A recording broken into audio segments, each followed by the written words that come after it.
بسم الله الرحمن الرحيم. الله من قرأ الفاتحة. بسم الله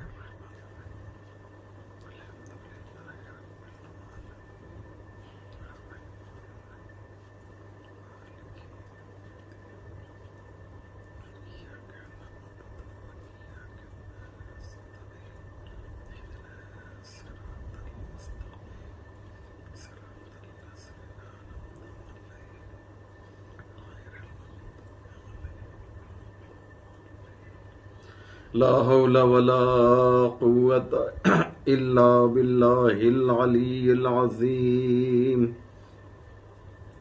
حسبنا الله ونعم الوكيل، نعم المولى ونعم النصير.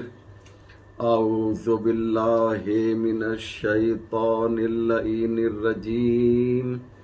بسم الله الرحمن الرحيم. الحمد لله رب العالمين، والصلاة والسلام والتحية والإكرام على سيد الأنبياء والمرسلين مولانا أبي القاسم محمد، اللهم صل على محمد وعليه الطيبين الطاهرين المعصومين المظلومين، ولعنة الله على أعدائهم أجمعين من يومنا هذا إلى صباح يوم الدين. رب اشرح لي صدري ويسر لي أمري واحلل عقدة من لساني يفقه قولي. أما بعد فقد قال الله سبحانه تبارك وتعالى وقوله الحق. بسم الله الرحمن الرحيم.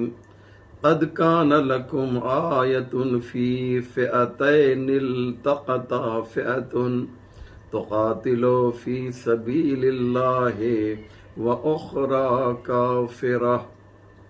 مومنین کرام و ناظرین ذوی الاحترام و عزاداران امام علیہ السلام،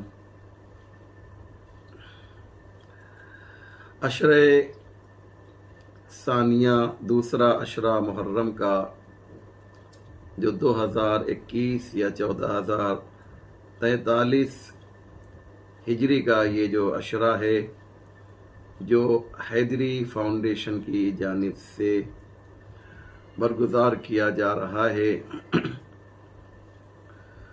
اس سلسلے کی جو کڑی ہے، جو مجلس ہے، وہ آج تیسری مجلس ہے۔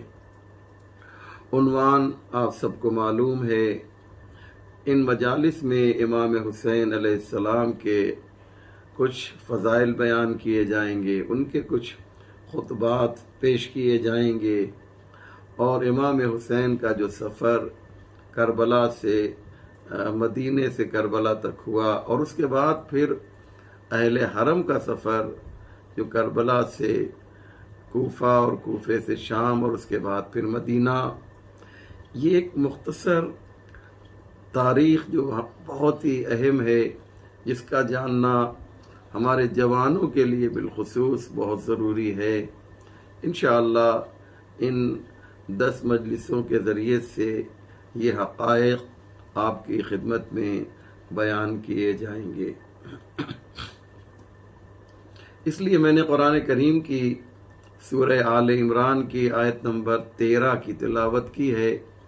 اس میں پروردگار عالم ایک بہت ہی اہم اور بہت ہی جاذب و دلکش گفتگو کر رہا ہے، اعلان کر رہا ہے پروردگار کہ قد کان لکم آیۃ فی فئتین التقطا فئۃ۔ دیکھو، کبھی ایسا ہوتا ہے کہ 2 گروہ آپس میں نبرد آزما ہوتے ہیں، 2 گروپ آمنے سامنے ہوتے ہیں، ان میں سے ایک اللہ والا گروپ ہوتا ہے تو قاتلو فی سبیل اللہ، اور دوسرا وہ ہوتا ہے جو مخالف پروردگار ہے، جو اللہ کا مخالف ہے۔ یہ دو نظریے ہیں، یہ دو گروپ ہیں جو آپس میں مقابلے میں آتے ہیں۔ اللہ کہتا ہے یہ تمہارے لیے ایک طرح سے عبرت ہیں۔ یہ دونوں گروپ محل آزمائش ہیں، یہ امتحان کا ذریعہ ہیں یا آزمائش کا ذریعہ ہیں۔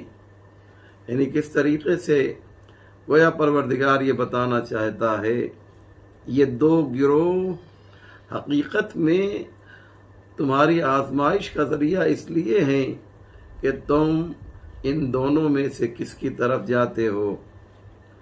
یہ بھی ممکن ہے کہ تم نیوٹرل ہو جاؤ، نہ اس کی طرف نہ اس کی طرف، نہ حق کی طرف اور نہ ہی باطل کی طرف۔ پروردگار کہہ رہا ہے نہیں، ایسا ممکن نہیں ہے، تمہیں ایک طرف تو رہنا پڑے گا، تمہیں حق کا ساتھ دینا ہوگا۔ کچھ لوگ اس کائنات میں اس دنیا میں ایسے بھی ہیں کہ جب حق اور باطل آمنے سامنے ہوتے ہیں تو وہ بہت زیادہ اسمارٹ بن کر وہ یہ کہتے ہیں کہ ہم تو نہ ان کی طرف ہیں نہ ان کی طرف ہیں۔ آئیے مومنین، زیارت وارثہ کا ایک جملہ میں آپ کی خدمت میں پیش کروں کہ وہ جو تیسرا گروپ ہے اس کے لیے امام زمانہ عجل اللہ تعالی فرجہ الشریف کیا فرما رہے ہیں۔ یہ زیارت وارثہ امام زمانہ کی زیارت ہے۔ امام فرماتے ہیں فلعن اللہ امتن قتلت کا، ولعن اللہ امتن ظلمت کا، ولعن اللہ امتن سمعت بذالک فرضیت بے۔ اس پر بھی لعنت جس نے آپ پر ظلم کیا ہے، جس نے آپ کو قتل کیا ہے، اور اس پر بھی لعنت کہ جو نہ ادھر رہا نہ ادھر رہا بلکہ نیوٹرل رہا، اور آپ نے جو آواز بلند کی تھی یزید کے خلاف اس میں آپ کا ساتھ نہیں دیا۔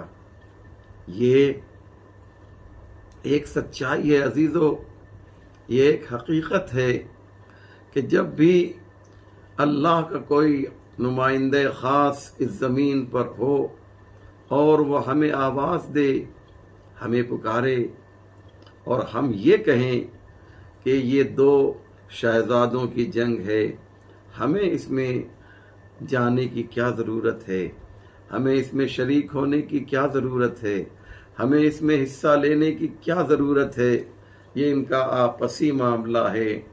یہ جو تیسرا گروہ ہے ہر زمانے میں ان کی تعداد جو ہے بہت ہی زیادہ رہی ہے، اور یہ بہت ہی خطرناک ہوتے ہیں۔ کیوں؟ اس لیے کہ یہ جو تیسرا گروہ ہے ذرا سا بھی کچھ ادھر ادھر ہوتا ہے تو وہ کسی ایک طرف ہو جایا کرتے ہیں۔ لہذا قرآن نے سورہ آل عمران کی آیت نمبر 13 میں یہ اعلان کیا کہ دیکھو تمہیں حق کا ساتھ دینا ہے۔ امام حسین علیہ السلام نے جب آواز بلند کی یزید کے خلاف، ایک قیام کیا اور اس کی بنیاد مدینے میں پڑی اور اس کی بیج گویا مدینے میں پڑی، اس کا درخت تھوڑا سا مکے میں بڑا ہوا اور کربلا میں یہ مکمل درخت تیار ہوا۔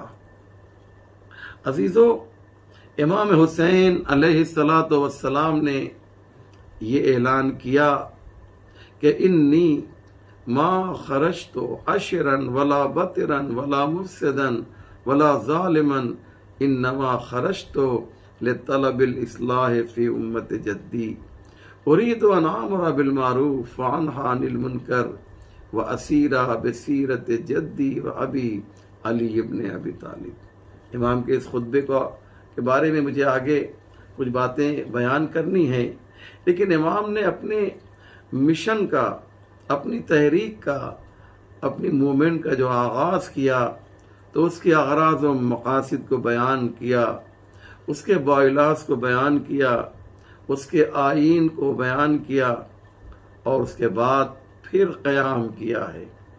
یعنی دنیا والوں کو امام حسین یہ بتانا چاہتے ہیں کہ یہ سب کچھ اچانک نہیں ہوا ہے، بلکہ اس کے لیے پلاننگ کی گئی۔ واقعہ کربلا کسی ایکسیڈنٹ کا نام نہیں ہے، بلکہ یہ ایک مکمل موومنٹ اور تحریک کا نام ہے۔ اس لیے قرآن نے کہا کہ تمہیں ایک طرف رہنا ہوگا، اور امام نے کس طریقے سے اس انقلاب کو مضبوط کرنے کے لیے جو کچھ بھی امام حسین کے پاس تھا وہ سب کچھ آپ نے قربان کر دیا۔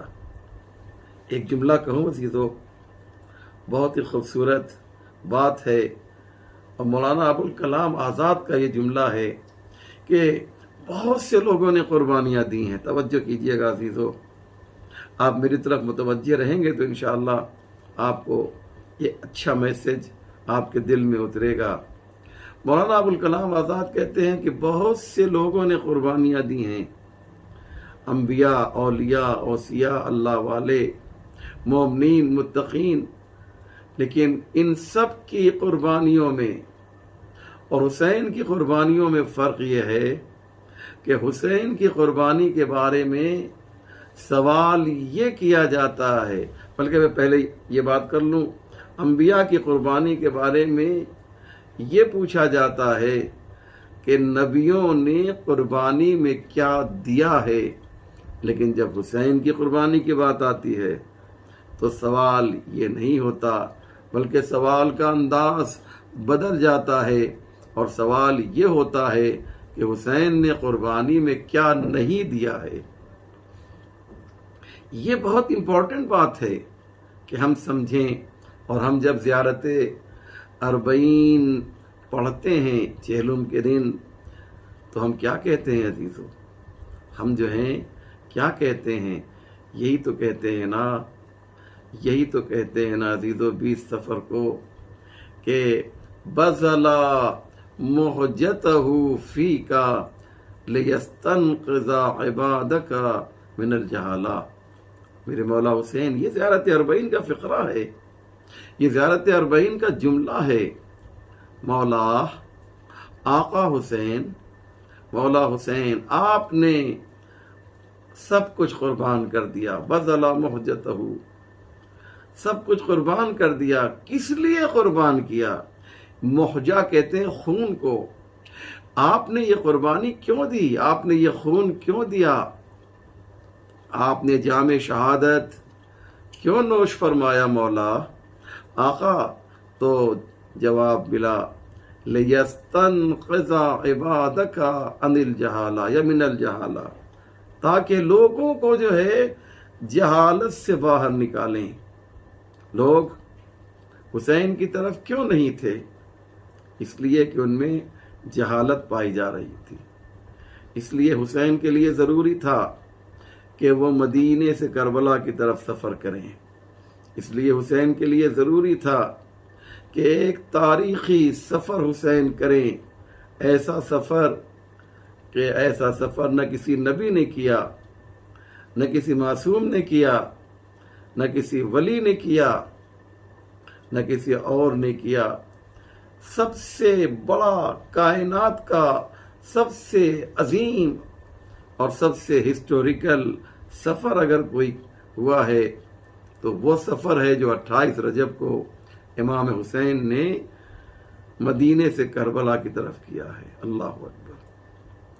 اور اس کا بیک گراؤنڈ، اس کا پس منظر یہ ہے کہ جب شام کا حاکم، جس نے اپنے ظلم و جور سے ہزاروں انسانوں کو، ہزاروں مومنین کو شہید کیا، خود جنگ صفین میں آپ دیکھیے، اسی کی وجہ سے ہزاروں لوگ شہید ہوئے، وہ 22 رجب کو ہلاک ہوتا ہے، اور اس کے جانے کے بعد اس کا بیٹا جو اسی کے نقش قدم پر ہے، یا یہ وہ بیٹا ہے جو اپنے باپ کا بھی باپ نکلا ظلم و ستم میں، یہ بیٹا یہ تخت پر براجمان ہوتا ہے اور سب سے پہلا کام یہ کرتا ہے، بہت توجہ کیجئے گا عزیزو، سب سے پہلا کام یہ کرتا ہے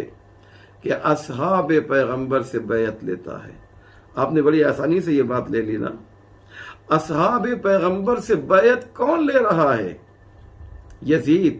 یزید کون ہے؟ اس کے بارے میں بھی آج میں شاید بیان کروں۔ ایسے یزید کی کون بیعت کر رہا ہے؟ عام مسلمان نہیں، بلکہ صحابی رسول بیعت کر رہا ہے، یا میں جمع کی شکل میں کہوں کہ اصحاب رسول بیعت کر رہے ہیں۔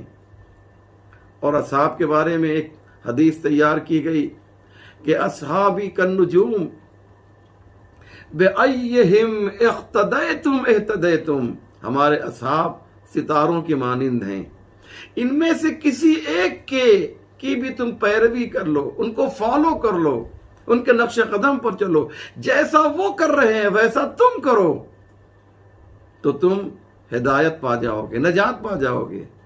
میں عالم اسلام سے ایک سوال کر رہا ہوں، اور یہ تو میں نے تمام مسلمانوں کی کتاب میں دیکھا ہے کہ یزید کی جو بیعت ہوئی ہے وہ اصحاب نے کی ہے، اور میں فرض کیجئے میں اس جگہ پر موجود رہوں اور میں دیکھوں کہ صحابی رسول بیعت کر رہا ہے، اور حدیث یہ کہتی ہے کہ اگر ان کے نقش قدم پر چلے، یعنی جو وہ کر رہے ہیں وہی ہم بھی کریں تو ہم کو نجات مل جائے گی۔ تو میرا سوال یہ ہے کہ جنہوں نے یزید کی بیعت کی ہے وہ صحابی تھے یا نہیں تھے؟ وہ اصحاب تھے یا نہیں تھے؟ انہوں نے بیعت کی، ہم بھی اس حدیث کے کو سامنے رکھتے ہوئے ہم نے بھی کہا ہم بھی یزید کی بیعت کرتے ہیں، تو کیا ہم کو نجات مل جائے گی؟ اس کا مطلب یہ ہے کہ اس حدیث میں جھول ہے، جو چیز کریٹڈ ہوتی ہے، بنائی جاتی ہے، وہ کہیں نہ کہیں اس کی کمزوری جو ہے ظاہر ہو جاتی ہے۔ لہذا یہ مانو کہ جنہوں نے یزید کی بیعت کی ہے وہ غلط ہیں، اس لیے کہ ظلم اور ظالم کی بیعت جو ہے کسی اعتبار سے بھی درست نہیں ہے۔ یزید امیر المومنین کب ہوگا تمہارے اعتبار سے؟ ہمارے ہاں تو امیر المومنین صرف علی مرتضیٰ ہیں علیہ الصلوۃ والسلام۔ یزید امیر المومنین کب ہوگا؟ جب اس کے پاس ایمان پایا جائے، جو خود یہ کہہ رہا ہو کہ نہ کوئی قرآن نازل ہوا ہے، نہ کوئی وحی آئی ہے، یہ بنی ہاشم کا ڈھونگ ہے، جو اہل حرم کو اپنے دربار میں دیکھ کر افتخار کے ساتھ کہے کہ آج اگر بدر کے مقتولین ہوتے ہمارے اجداد کہ جن کو مولا علی نے اور جیش محمد لشکر محمد نے جنہیں جو ہے واصل جہنم کیا ہے، ان کی طرف اشارہ کر کے یزید کہتا وہ ہوتے تو کتنا خوش ہوتے۔ اللہ اکبر! ایسا شخص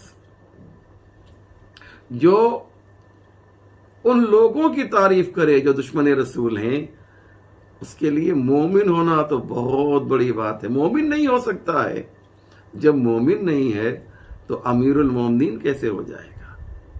ہر تخت پہ بیٹھنے والا، یہی تو ہم شیعوں کا ایک نظریہ ہے کہ ہر تخت پہ بیٹھنے والا، ہر حاکم جو ہے وہ ضروری نہیں ہے کہ وہ قابل احترام ہو، جیسے یزید، جیسے متوکل، جیسے اور دیگر بادشاہ جو ظالم ہیں، تو ظالم قابل احترام نہیں ہے۔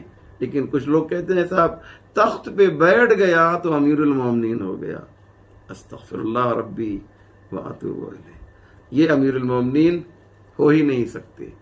لہذا یزید تخت پہ بیٹھا، اس نے اصحاب سے، سارے اصحاب شامل نہیں تھے لیکن ایک بڑی تعداد تھی، جو ہمارے بھائیوں کی کتابوں میں بھی موجود ہے، وہ جو ہے وہ سب کے سب انہوں نے بڑی تعداد جو تھی انہوں نے یزید کی بیعت کر لی، استغفر اللہ ربی واتوب الیہ، معاذ اللہ، اور اسے اپنا امیر المومنین مان لیا۔ لہذا یا کہا جائے کہ اصحاب کو فلٹر کیا جائے، ہر صحابی ضروری نہیں ہے کہ قابل احترام ہو۔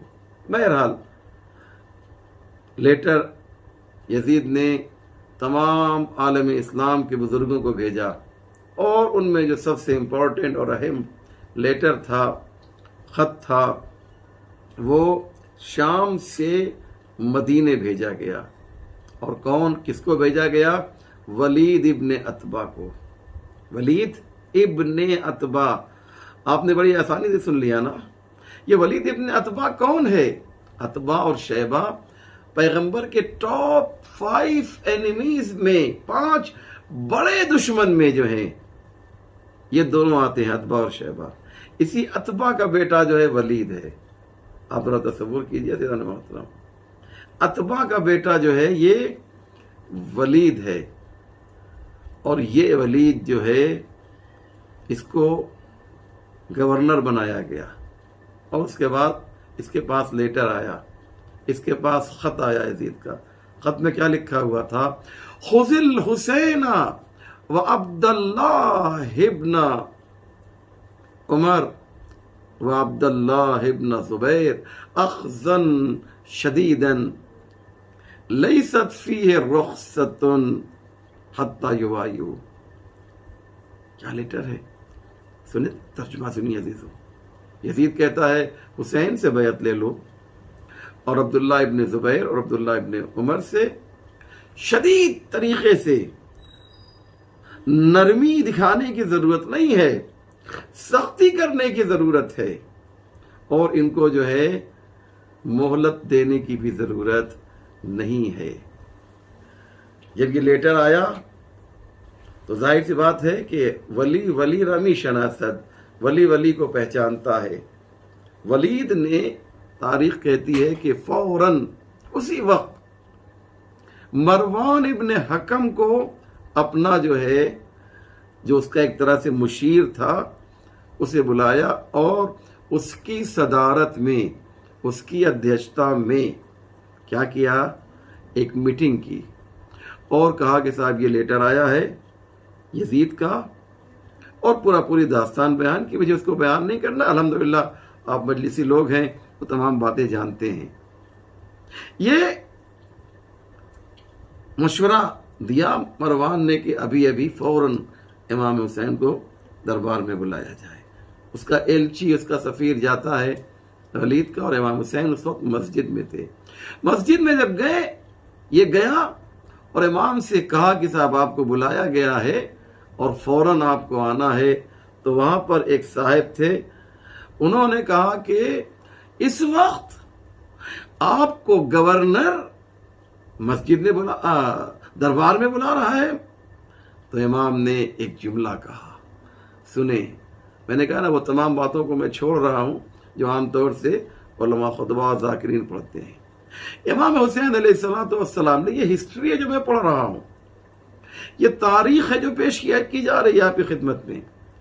امام نے مسجد میں ایک جملہ کہا، انا طاغیتہم قد ہلک۔ اللہ اکبر۔ امام کہتے ہیں کہ جو ان کا، یعنی بنی امیہ کا جو طاغوت تھا وہ ہلاک ہو گیا ہے۔ طاغوت کسے کہتے ہیں؟ طاغوت کہتے ہیں ظالم و جابر بادشاہ کو۔ انا طاغیتہم قد ہلک، یہ جو طاغوت ہے یہ ہلاک ہو گیا، طاغوت ان کا بنی امیہ کا ہلاک ہو گیا۔ پھر امام حسین نے کہا، سمجھ گیا آپ نا بنی امیہ کا طاغوت کون ہے؟ پھر امام حسین نے کہا کہ میں نے کل خواب میں دیکھا ہے کہ معاویہ کے گھر سے آگ کے شعلے بلند ہیں اور منبر جو ہے وہ سرنگون ہو گیا ہے۔ شاید یہ وہی منبر ہو کہ جس منبر پہ مولا کائنات کے خلاف باتیں کی جاتی تھی، ان کو برا بھلا کہا جاتا تھا، ان کو سب و شتم کیا جاتا تھا۔ یہ منبر جو ہے یہ کیا ہو گیا ہے؟ سرنگوں ہو گیا۔ مروان نے کہا کہ حسین کو دعوت دو، حسین کو بلاؤ۔ مروان جو ہے اس نے کہا کہ بلایا جائے حسین کو۔ مروان کون ہے اس کے بارے میں بتا دوں میں آپ کو۔ مروان یہ مدینے کا گورنر رہ چکا ہے، یہ ذہن میں رکھیے گا، یعنی ولید کا ایک طرح سے کہا جائے باس ہے، یا ولید کا ایڈوائزر ہے، اسے مشورہ دے رہا ہے۔ امام نے جب یہ سنا تو امام نے کہا ٹھیک ہے میں آتا ہوں، اور آپ بنی ہاشم کے شیروں کو لے کر آپ جو ہے دربار میں جاتے ہیں، اور وہاں پر یہ بہت سے لوگ بیٹھے ہیں، اس میں جو قابل ذکر نام تاریخ نے بتایا جن کا نام تذکرہ ہے، اس میں مروان ابن حکم بھی موجود ہے۔ اور اس کے بعد جو ہے اس نے کہا کہ یہ خط آیا ہوا ہے اور یزید حاکم بن گیا ہے، اس کا باپ جو ہے دنیا سے چلا گیا، وغیرہ وغیرہ، یہ تمام باتیں جو ہیں اس نے کہیں۔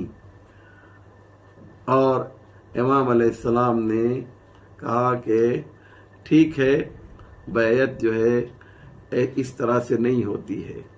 اور اس کے بعد جب امام جانے لگے، عزیزو امام جانے لگے تو مروان کہتا ہے، اللہ اکبر، سنیں عزیزو، مروان کہتا ہے کہ اگر اس وقت حسین تمہارے پاس سے چلے گئے تو پھر جو ہے وہ تمہارے ہاتھ آنے والے نہیں ہیں۔ جملہ سناؤں آپ کو، امام نے کیا کہا؟ جب امام یہ بات کہی مروان نے، تو امام نے کہا یبن الزرقا انت تقتلنی ام ہوا کذبت و اسمت۔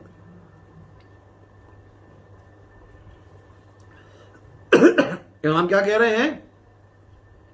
یبن الزرقا، اے نیلی آنکھ والی عورت کا بیٹا،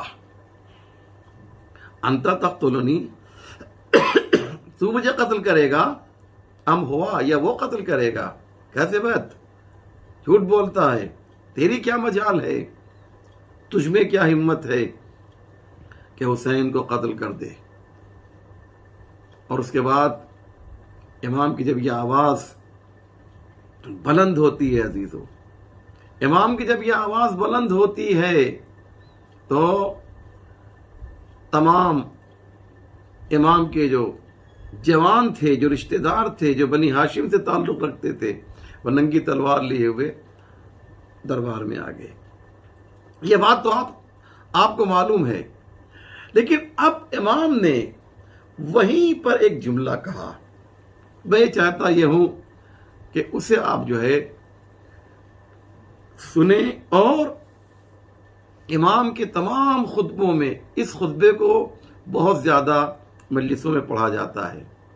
میں صرف اشارہ کروں گا، تفصیل میں جانے کا وقت اس وقت میرے پاس نہیں ہے عزیزو۔ امام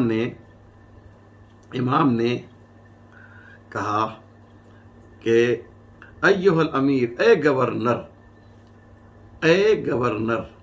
انا اہل بیت النبوہ، جانتا ہے تو حسین کے بارے میں، جانتا ہے حسین کون ہے؟ انا اہل بیت النبوہ، ہم نبوت کے اہل بیت ہیں۔ ایک بزرگ عالم نے بڑی پیاری بات کہی یہاں پہ کہ کیا کہا؟ انا اہل بیت النبوہ، ہم نبوت کے اہل بیت ہیں۔ یہ نہیں کہا کہ ہم نبی کے اہل بیت ہیں۔ یاد رکھیے گا، نبی کے اہل بیت ہونا اور ہے، نبوت کا اہل بیت ہونا اور ہے۔ جو نبی کے اہل بیت ہیں وہ نبی کے بعد کچھ دنوں کے بعد چلے گئے، لیکن جو نبوت کے اہل بیت ہیں وہ ہمیشہ باقی رہیں گے، وہ صبح قیامت تک باقی رہیں گے۔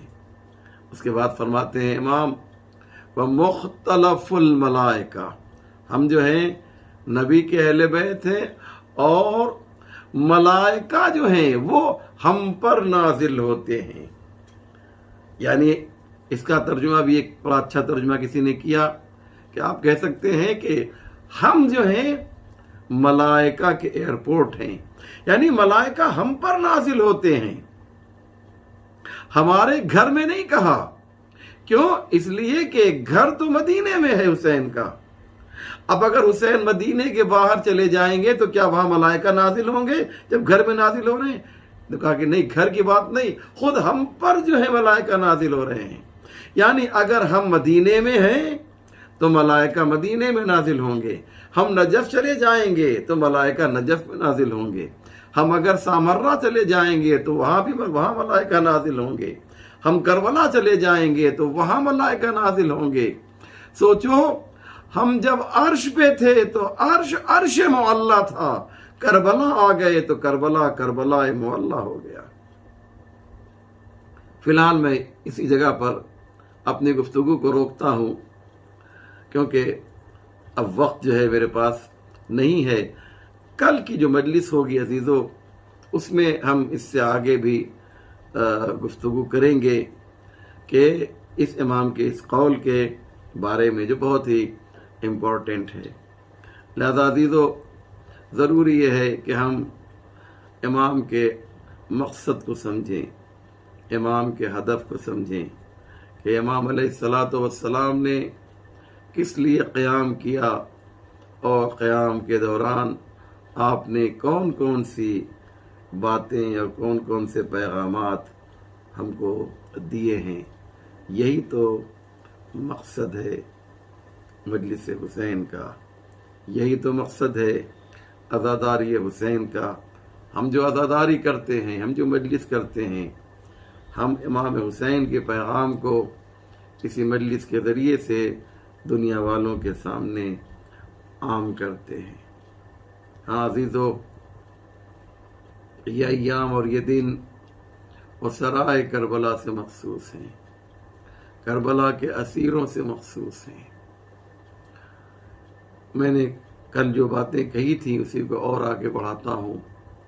یہ قافلہ جو 12 محرم کو، جو 11 محرم کو کربلا سے کوفے کی جانب چلا ہے، جو لوگ کربلا گئے ہیں انہیں معلوم ہے کہ کوفہ اور کربلا جو ہے بہت زیادہ اس کا فاصلہ نہیں ہے عزیزو، لیکن قافلے کو جو ہے شہر کوفہ کے باہر، کوفہ شہر تھا، کربلا تو ایک جنگل تھا جیسا کہ آپ سب سنتے رہتے ہیں۔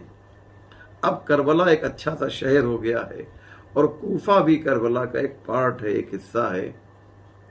چنانچہ عزیزو، امام حسین کا کہ گھر کے اہل حرم کربلا سے 11 محرم کو چلتے ہیں اور 12 محرم کو کی صبح کو جو ہے انہیں کوفے میں داخلہ ملتا ہے۔ کیوں؟ اس لیے کہ یہ لوگ شاید 11 محرم کی دوپہر کے بعد چلے ہوں، تاریخ میں کچھ لکھا نہیں ہے، لیکن اتنا ضرور لکھا ہے کہ یہ قافلہ شہر کوفہ کے باہر روک لیا گیا۔ اللہ اکبر۔ اور جب جناب زینب نے کسی سے معلوم کیا تو یہ جواب ملا کہ چونکہ رات ہو گئی ہے اور ابن زیاد کا حکم یہ ہے کہ اہل حرم کو جو ہے وہ رات کی تاریکی میں شہر کوفہ نہیں لایا جائے گا بلکہ دن کے اجالے میں لایا جائے گا۔ مجھے یہاں پر ایک اور واقعہ، ایک اور تاریخ نظر آ رہی ہے کہ یہی زینب ہیں، امام علی، مولا علی علیہ السلام نے اپنے دارالحکومت کو مدینے سے منتقل کر کے کوفے میں منتقل کیا، مدینے سے کوفے منتقل کیا دارالحکومت کو عزیزو۔ اور اس کے بعد جب آپ خود کوفے میں منتقل ہو گئے تو پھر آپ نے جناب زینب کو بلوایا، جناب ام کلثوم کو بلایا، اہل بیت کا یہ چھوٹا سا قافلہ جو ہے جب پہنچا ہے کوفے کے باہر تو مولا نے یہ کہا ابھی دن کا اجالا ہے، جب رات کی تاریکی ہوگی تو ہماری بچیوں کو کوفے میں لایا جائے۔ اللہ اکبر! مولا آپ کو اتنا خیال ہے، آپ کو اتنا خیال ہے زینب کے پردے کا کہ آپ رات کا انتظار کر رہے ہیں۔ اللہ اکبر! زمانہ کتنا بدل گیا کہ آج زینب جو ہے رسن بستہ ہے، سر پہ چادر نہیں ہے، اور حکومت کا یہ کہنا ہے کہ جب دن کا اجالا ہو جائے گا تب زینب جو ہے دن کے اجالے میں جو ہے زینب شہر کوفہ میں داخل ہوں گی، تب ام کلثوم شہر کوفہ میں داخل ہوں گی، تب جناب سکینہ، جناب رباب، یہ ساری بیویاں جو ہیں شہر کوفہ میں داخل ہوں گی۔ ہاں عزادارو، دن کا انتظار ہو رہا ہے، دن کا انتظار ہو رہا ہے، یہاں تک کہ 12 محرم کی صبح آئی۔ جناب زینب نے جب معلوم کیا کہ قافلہ کیوں رکا ہوا ہے، تاخیر کیوں ہو رہی ہے، تو معلوم یہ ہوا کہ ابھی جو ہے ابن زیاد کا دربار سجا نہیں ہے۔ جب دربار سج جائے گا تو اہل حرم کو جو ہے اسیر کر کے ابن زیاد کے دربار میں لایا جائے گا، ابن زیاد کے دربار میں لایا جائے گا۔ بس عزاداروں، جب زینب کو یہ معلوم ہوا کہ زینب کو بے مقنع و چادر ابن زیاد کے دربار میں لایا جائے گا تو زینب کا دل بھر آیا۔ زینب کون ہے ذرا یہ تو تصور کیجئے، ابھی چند سال پہلے جو ہیں زینب اسی شہر کوفہ کی شہزادی ہیں، اسی شہر کوفہ میں جو ہیں زینب قرآن کا درس دیا کرتی تھیں، اسی شہر کوفہ میں زینب جو ہیں وہ مفسرہ قرآن تھیں، حدیث کا درس دیتی تھیں، احکام و عقائد کا درس دیا کرتی تھیں، شہزادی کی حیثیت سے رہا کرتی تھیں۔ ہائے زینب اب اتنی جو ہے بے کس ہو گئی ہے کہ بے مقنع و چادر زینب کو ابن زیاد کے دربار میں آنا ہوگا۔ بس عزادارو، جناب زینب کا دل بھر آیا، جناب زینب کا دل بھر آیا، اور جناب زینب نے جو ہے ایک مرتبہ کہا فضہ جا کر شمر سے کہہ دو کہ ٹھیک ہے، ہم ابن زیاد کے دربار میں جانے کے لیے تیار ہیں، ابن زیاد کے دربار میں جانے کے لیے تیار ہیں، لیکن اتنا کر دیا جائے کہ ہماری جو چادریں چھین لی گئی ہیں وہ چادریں ہمیں واپس کر دی جائیں۔ زینب نے جب یہ جملہ کہا، جناب زینب نے جب یہ جملہ کہا، فضہ گئیں شمر سے کہا، شمر جواب دیتا ہے جا کر اپنی شہزادی زینب سے کہہ دو کہ انہیں بے مقنع و چادر ننگے سر ابن زیاد کے دربار میں آنا ہوگا۔ بس عزادارو، جناب زینب نے ایک مرتبہ آواز دی بیبیوں آؤ زینب کے قریب آ جاؤ، ام کلثوم زینب کے قریب آؤ، رقیہ زینب کے قریب آؤ، سکینہ زینب کے قریب آؤ، رباب زینب کے قریب آؤ، فضہ ایک بیوی کو بلایا، ایک بیوی کو قریب کیا اور کہا دیکھو ہمیں یہ منظور نہیں ہے کہ ہم ابن زیاد کے دربار میں بے مقنع و چادر جائیں۔ علی کی بیٹی، علی کے گھر کی بیٹیاں، علی کے گھر کی خواتین ابن زیاد کے دربار میں بے مقنع و چادر جائیں، یہ کیسے ممکن ہے؟ یہ ممکن نہیں ہے۔ ہاں عزادارو، جناب زینب کہتی ہیں بیبیوں ہم ان ظالموں کے لیے بد دعا کرتے ہیں، تم آمین کہنا۔ زینب نے اپنے ہاتھوں کو بلند کیا اور بد دعا کرنا چاہتی تھی کہ زینب کی نگاہ حسین کے کٹے ہوئے سر پر پڑ گئی۔ کیا دیکھا زینب نے؟ کیا دیکھا؟ حسین کے آنکھوں سے آنسو جاری ہیں۔ زینب تڑپ گئی، اے بھیا کیا کوئی تازہ مصیبت آن پڑی ہے جو اس طریقے سے گریہ کر رہے ہو، جو اس طرح سے آنسو بہا رہے ہو؟ جناب زینب نے جب یہ پوچھا تو ایک مرتبہ کٹی ہوئی گردن سے آواز آئی، اے بہن زینب ہماری محنتوں پر پانی نہ پھیرو، ابن زیاد کے دربار میں ننگے سر چلی جاؤ۔ وَسَيَعْلَمُ الَّذِينَ ظَلَمُوا أَيَّ مُنقَلَبٍ يَنقَلِبُونَ اِنَّا لِلَّهِ وَإِنَّا إِلَيْهِ رَاجِعُونَ۔ رضا بقضائه وتسلیما لأمره اللهم بحق محمد وانت المحمود وبحق علی وانت العالی وبحق فاطمة وانت فاطر السماوات والارض وبحق الحسن وانت المحسن وبحق الحسین وانت قدیم الاحسان وبحق الائمة التسعة الطاہرین من ذریت الحسین علیہم السلام۔ یا اللہ تجھے واسطہ ہے محمد و آل محمد کا پروردگار، ہمارے اس مختصر مگر اہم اعمال کو قبول فرما۔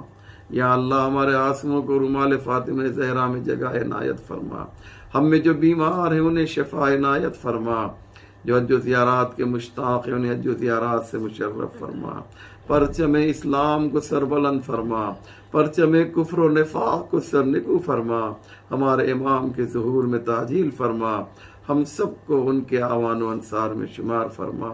ربنا تقبل منا انک انت السمیع العلیم۔